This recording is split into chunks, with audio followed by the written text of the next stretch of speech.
саламатсыздарбы окуучулар? Отурамыз. Көңүл күйлөрүңүз калай окуучулар? Бүгүнкү информатика сабагыбызды баштайлы. Информатика сабагын баштоо бурун бири-бирибизге жакшы, жылы лебиздүү сөздөрүбүздү айтайык. Сонун баштайлы, э? Каны ким баштайды? Амина бастай кой. Аспаның ашық болсын. Йумшак жүрек. Жарты сабақтың тату болар. Жолың әрден болсын. Жарайсыз. Сабақты бізге сабақты тамаша білейік. Айша. Бүгінгі сабаққа сәттілік. Жарайсыз. Керемет. Жарайсыз. Сабақты жақсы өтті. Жарайсыңдар. Ал енді бүгінгі сабағымыздың тақырыбы мәтіндік процессордағы кестелер. 48-ші бетті ашайық. Мәтіндік процессордағы кестелер деген жаңа тақырыбымызды бастайық. Оқу мақсаттары дейді. Мәтіндік процессордағы кесте элементтерін форматтау. Және мәтіндік процессорда кестелер құру, мәтіндік процессорда кестені форматтау. Ал балалар, бүгін кесте құруды үйренеді екенбіз. Кестенің элементтері ұяшықтардан тұрады екен. Кестенің ең кіші элементі ұяшық деп аталады екен. Бағандан, жолдан тұрады екен. Көлденең орналасқан ұяшықтар қатар жолдар деп аталады екен балалар. Және бағандан тұрады екен. Баған тігінен орналасқан ұяшықтар және баған деп аталады екен. Балалар, кітабымызда 20-ші бетті ашайық. 20-ші бетте бізде кесте берілген, я? Осы кестені қалай жасаймыз? Бүгін соны үйренеді екенбіз. Және кестеміз бірінші жолдағы кестеміз қараймыз. 4 қатардан тұрады екен, я, кестеміз. 4 қатардан тұрады, неше бағандан тұрады екен? 4 бағандан тұратын кесте жасаймыз. Ал кесте жасауымыз үшін Word бағдарламасын ашамыз. Word бағдарламамыз ашылды. Ол жерде біз ставкаға барады екенбіз, таблицаны таңдайды екенбіз. Таблицада бізге неше қатар, неше баған керек. Өзіміз таңдап алады екенбіз. 5 қатар, 7 бағандан тұратын кестені қалай жасаймыз?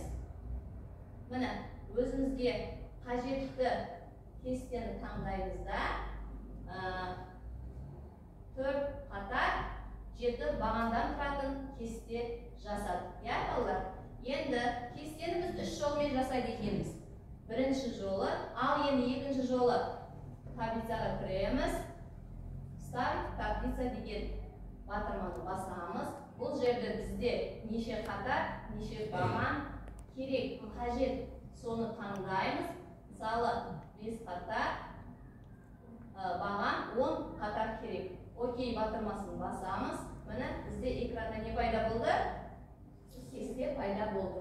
Үшінші жолы ставкаға барамыз, таблицаға кіреміз. Балалар, нарисовать таблица. Бұл үшінші жолында балалар таблицаны өзіміз қолдан кімге қажетті неше қатар, неше бағаннан тұратын таблица керек, өзіміз не істейміз?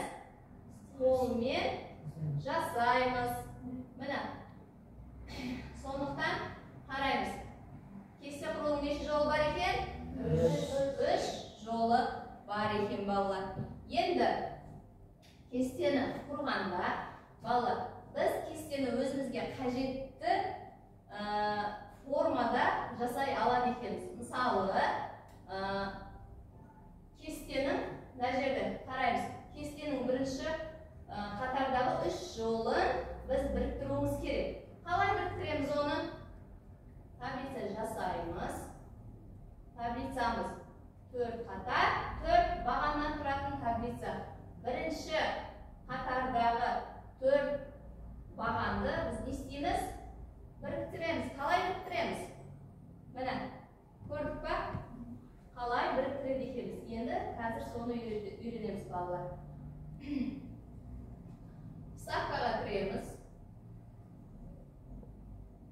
Бірінші қатардағы 4 қатарды ерекшелеп алады екенбіз балалар.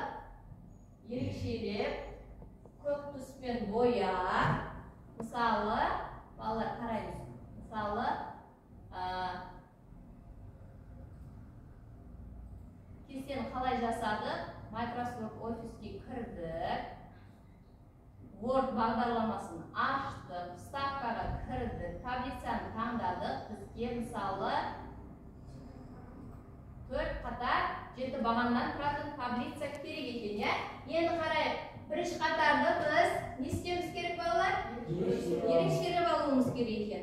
Бірінші қатарды біріктіру үшін кестені ерекшелеп аламыз. Сосын мышканы оң шетін басамыз да, балалар. Объедини ячейки деген бар. Кестені біріктіру деген. Мышканы оң шетін басамыз. Ал енді біз, балалар, бірінші бағандағы 3 қатарды біріктіруіміз керек. Ол жерде не істейміз? 3 қатарды істейміз, ерекшелеп аламыз.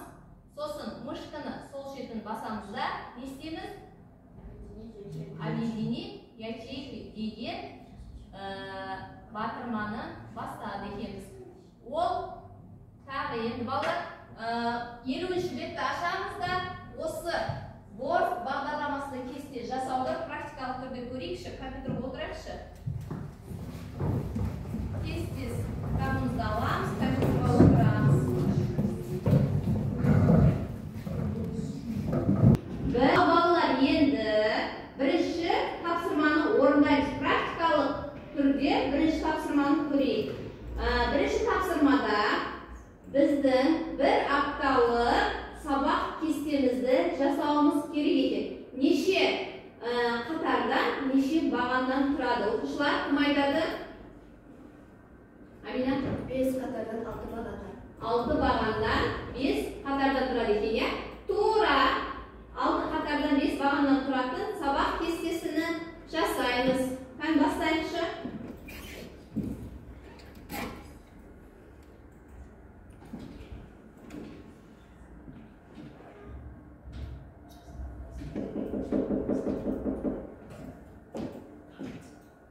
Балалар, бірінші бағанда біздің неміз тұрады екен? Реттік номеріміз тұрады екен. Дүйсенбіде сразу бастап кетеміз ба, балалар?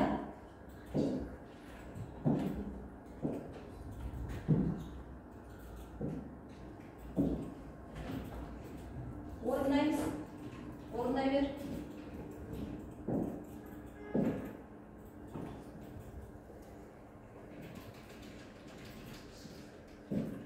Жарайсыңдар. Жеріміз болса сұраймыз. Кім қай жерді түсінбей жатыр?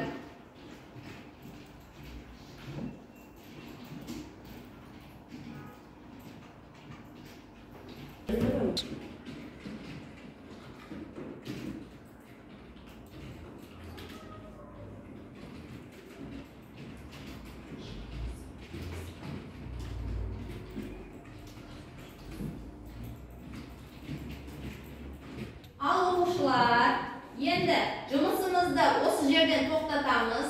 Бүгінгі тақырыбымыз кесте жасауда кімге қандай қиындық туды. Айтыңдаршы, шетінен кімнен бастаймыз?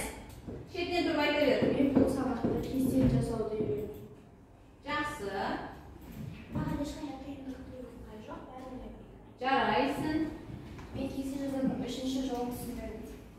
Жақсы. Маған ештеңе түсіндірілген жоқ. Мен өз бетінше барлығын өзім жасап жатырмын. Жарайсың. Мен барлығын түсіндім. Жарайсың. Бұл сабақта барлығы маған түсінікті болды. Жарайсың. Маған екінші кесте жасау жолы түсіндірді. Кестені үш тәсілмен де жасауды үйрендім. Жарайсың. Маған бәрі